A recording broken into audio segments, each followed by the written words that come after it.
It's The Undertaker, Dave, versus Shawn Michaels in a rematch from the year prior at WrestleMania. This time, it's put in the show-closing position as Shawn Michaels' retirement match in accordance with his being inducted into the Hall of Fame. So they heap all the stakes they can on this match. They go out there and do all sorts of things to try to improve on the match before the year before.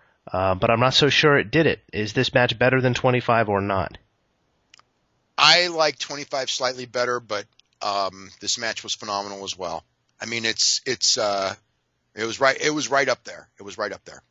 What did you think about Shawn Michaels' retirement? We talked about Ric Flair's retirement at WrestleMania 24 and the circumstances. Was this a Shawn Michaels call, or was this like Flair where it was WWE?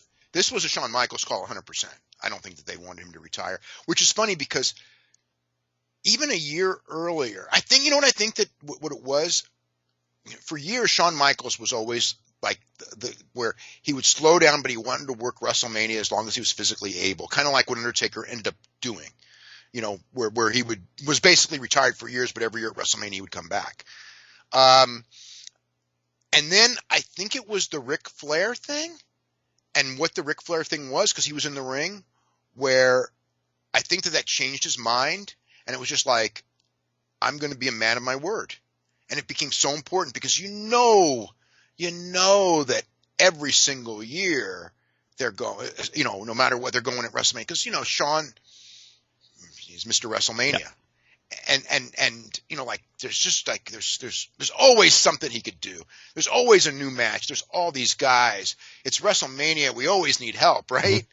Mm-hmm. And, you know, I think it's pretty adamant, you know, and especially when he didn't work with Daniel Bryan after they did that thing. I think that at that point, I think everyone's pretty much convinced that, you know, I don't want to say never, because whenever you say never in wrestling, you're always wrong, but I think he's pretty darn adamant. And you know, whenever they do the one more match thing, I mean, he always shuts it down. It's not even like, well, maybe, or do the, you know, like even with Austin, we'll always go, well, you never say never. Oh, yeah. I mean, with Shawn, it's just like, it's, you know, even though I don't think Austin's going to wrestle either, he may, but I don't think so. But with Shawn, it's just like, it's just completely shut down. Like, he's not going to do it. And the closing scene of this year's WrestleMania is an interesting one.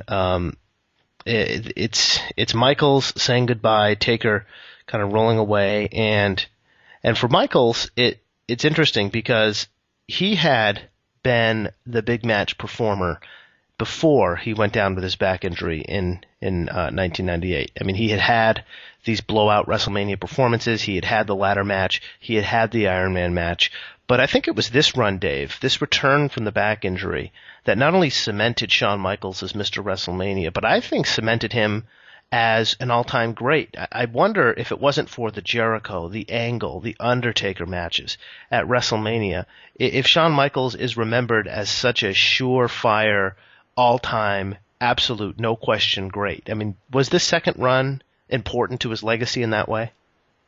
I think more important than the first in some ways. I mean, he had more great matches in the first one because the second one he was a part-time guy and he was younger and he wasn't as hurt and all that. But there were always the questions with Shawn Michaels in the first run. And it was controversial whether he was a Hall of Famer as far as the Observer Hall of Fame. Yeah, it was absolutely. It was very controversial. I thought he was, but a lot of people thought he wasn't. And but if you go now at the end, you know, people will now look back in hindsight and go, how was he not a first ballot Hall of Famer? Yep.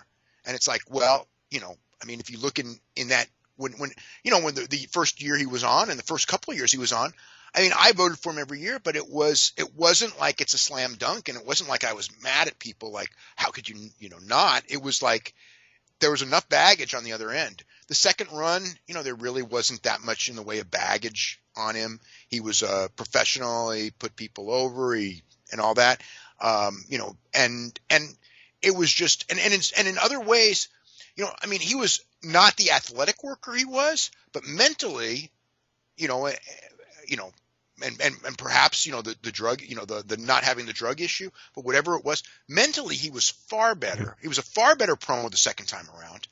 And when he retired on this show, you know, yeah, he's he's a no-brainer all-time great. And I mean, you got to say, if you're talking about from a North American standpoint, the greatest wrestlers of the last 50 years, you can't have the discussion without him being one of those 3 or 4 names, like a Ric Flair and some of the others. I mean, he is in that discussion, for the top spot. Why do you think Michaels chose to retire at the hands of The Undertaker instead of, say, Triple H? He'd wrestled Triple H a million times, for one thing. I think that it was just the time. I think he had that great match the year before. I think he felt it was time, and it made sense to do a rematch after that great match.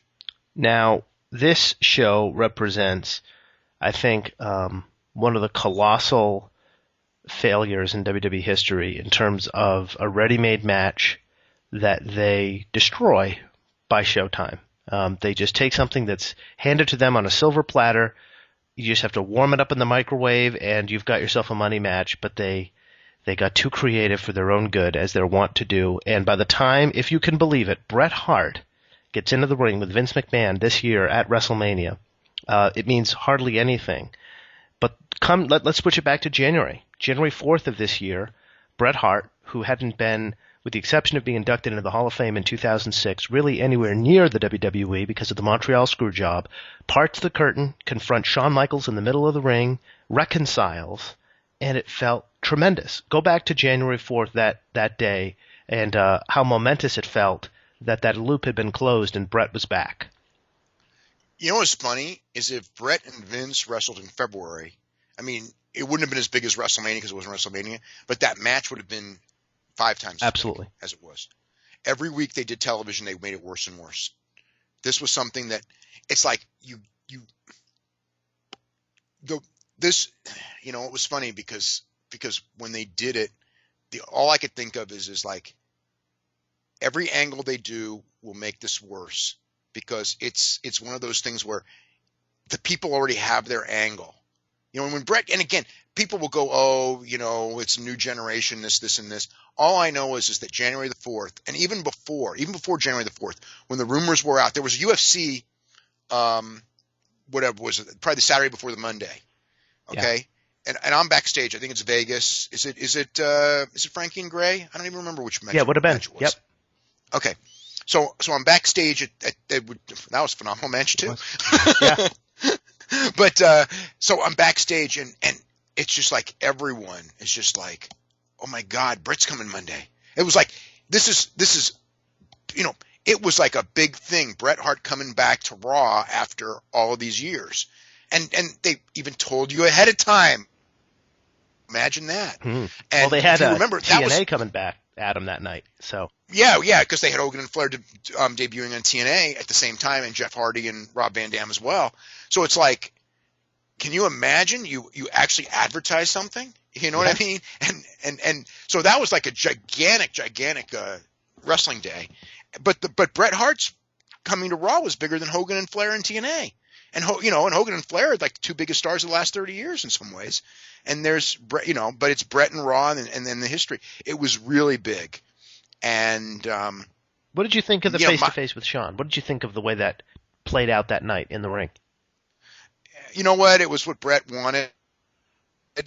I mean, there was, you could look at it in another way in the sense that, my God, there was so much money in Bret and Shawn, but Bret couldn't do a match. That was the problem. I mean, in the end of the day, he couldn't do a match. And with Vince, if he couldn't do a match, there's stuff you could do, and it's okay. With Shawn, you know what I mean? Like with Shawn, it's like there has to be like a great match. And and Shawn was retired anyway. There's other things you could do. But since the idea was the matches with Vince, you're not going to ever do a match with Shawn. Let's do the makeup, and then all the heat's on Vince, and that was the way they did it. Whatever. I don't know if I would have done it that way, but that was their decision. My feeling in hindsight is that, and I don't know why this never happened.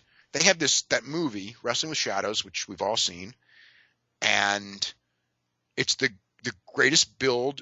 I think all Vince should have done is gone to USA and just gone the Monday before WrestleMania at 11 o'clock, or maybe just on a prime time at 9 o'clock on one night. Look, if you put that movie on, it's not going to do bad ratings, on television anyway. It hasn't been on in years and years. And if it's at 11, who cares what the ratings are anyway? Because you put Wrestling with Shadows on after Raw, it's sure as hell going to beat whatever they were putting on at 11 that night. You know what I mean? And I have no idea what it was, but because the Raw viewers are going to stick to watch. Mm-hmm. So it seemed like such a simple idea. Just do, verbal back and forth, serious interviews on both sides, tell people the story, regurgitate the story, show the movie, everyone sees the movie, and do the match.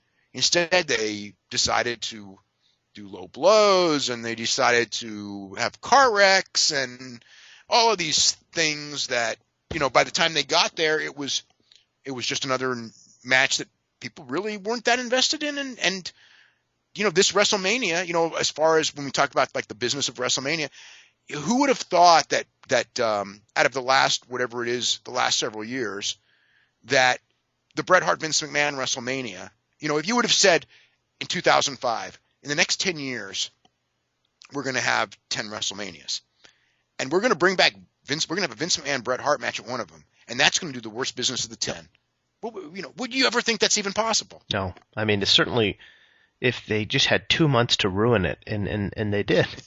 Well, I've seen that done before. I mean, Hogan and Warrior in WCW. Oh, yeah. Every week that they were on TV, they ruined it worse too. Yeah, no question. And how, did Bret Hart resolve it in his mind that this was the time to come back? Because he had stuck to his guns for so long that I never really resolved in my head why it made sense for him at this particular point.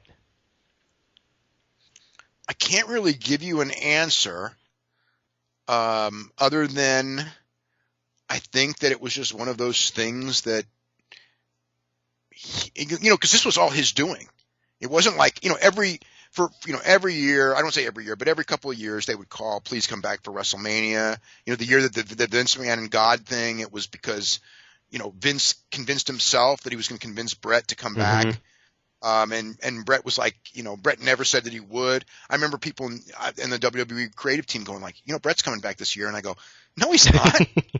It's like, no, he's going to be, he's going to go against Vince in a tag match, and it's like, no, he's not. Well, we talked about WrestleMania 2105. Remember the USA Homecoming show? They pushed so hard to get Bret on that show.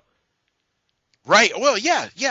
And the 1 year, I think it was the Toronto one in 2002. They wanted him to referee, I think. And I mean, so not every year, but several years they called him. Well, this was him calling them.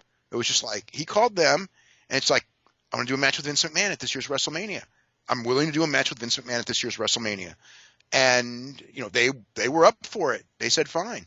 The only problem is that, with his Lloyds of London and his physical condition and everything, the stroke, he really couldn't do a match, so it had to be all gimmicked up. So the match itself wasn't any good at all. And it was terrible, as a matter of fact. But yeah, that was the idea. I mean, as far as why, I think it may have just been one of those things where he just didn't want to hold the grudge anymore. And he had held it and held it and held it. And maybe it was just one of those things where he life's too short. And why do I want to hate these people forever? There's no point in it anymore. It's been whatever it was, how many years, 13, 14 years.